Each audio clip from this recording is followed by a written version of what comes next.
Language, a structured form of communication that human beings use to converse. And that is what actually makes us superior to all the other beings on earth.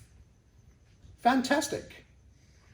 Broadly classified, according to me, into three types: spoken, written, and silent. The third type is what every married man in this room knows very well. When you get that language from your spouse, the couch looks very inviting, doesn't it? Spoken language depends mostly on the vocabulary. Written language relies heavily on grammar. Let's look at the written language. Billboards are a fantastic example of how written language gets affected when there's no punctuation marks. Now, I drove into my regular car wash last week. For some reason, they've got a board up there which says, "We wash and vacuum seniors $55.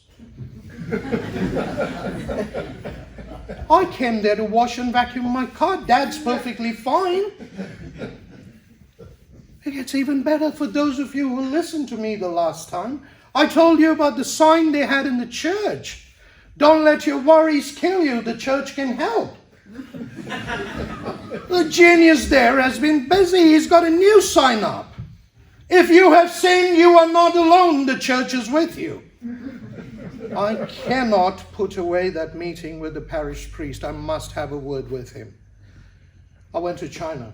For some reason, at the airport at Guangzhou, right near the escalator, they've got this sign which says, "Please step and fall down carefully." Are you serious? And then I went to India. The carpeted waiting area outside the lounge has got this signboard that says, "Eating carpet strictly prohibited." I know airlines food is bad. Have we got to that stage?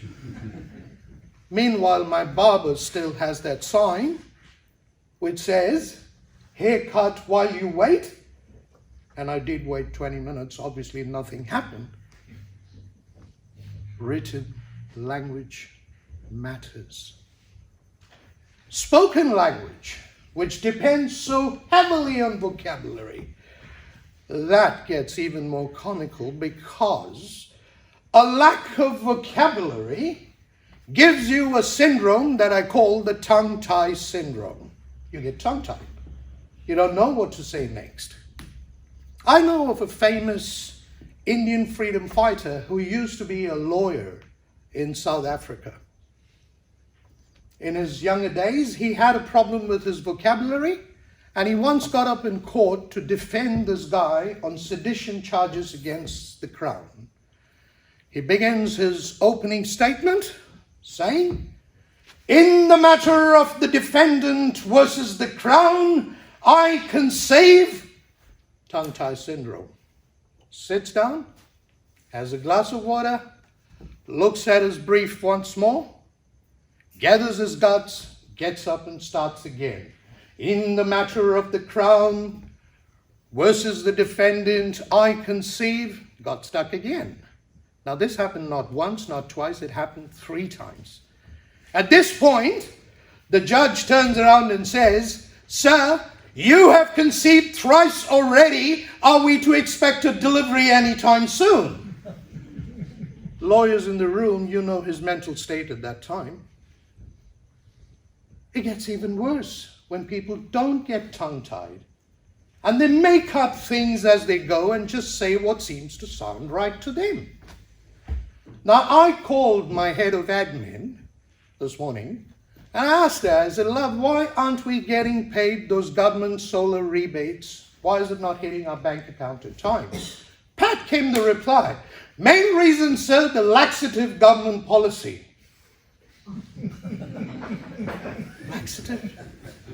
I know government policies sometimes have a laxative effect on me, but not in this context. Or the team leader in my overseas call center who told the team, all of you, please be silent. Mr. Thomas will be passing away in the corridors shortly. An announcement of my arrival turned into an obituary for me. The same gentleman, I walked up to him. I needed to borrow his motorcycle for the afternoon. And I told him, I said, can I have your motorcycle, please? He says, yes, sir.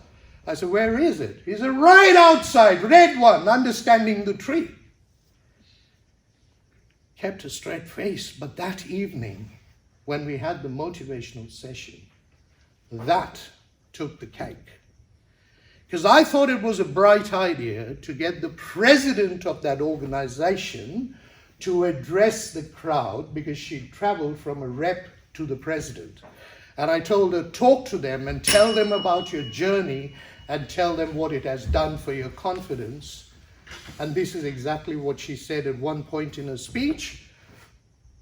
When she talked about her first leadership role, she said, once I did the team leader, my confidence greatly increased, and it kept on increasing till I did the president.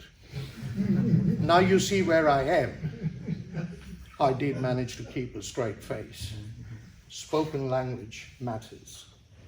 Ladies and gentlemen, language matters at any cost. Native English speakers, the ones that have been to uni, you go through life with about 20,000 words. Do you use all of them in your daily life? No way, you use about half of them. Non-native English speakers, they begin with almost half that number.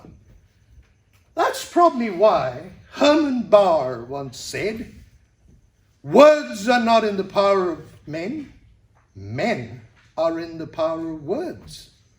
Are we going to accept that? Here's my challenge to the gathering today. Pick up the dictionary. Get 5 words that you've never heard of. Understand their meaning and incorporate that into your daily language. 5 words a day, 365 days in a year. You do the maths. Do you want the power? Do you want to take that power into your hands? Or do you want to leave it? As Friedrich Nietzsche said, give me a piece of paper and something to write with, and then I will turn the world upside down. Think of it, ladies and gentlemen. You can turn somebody's frown upside down, or you can turn the world upside down. The choice is yours. Do you have the guts to take it?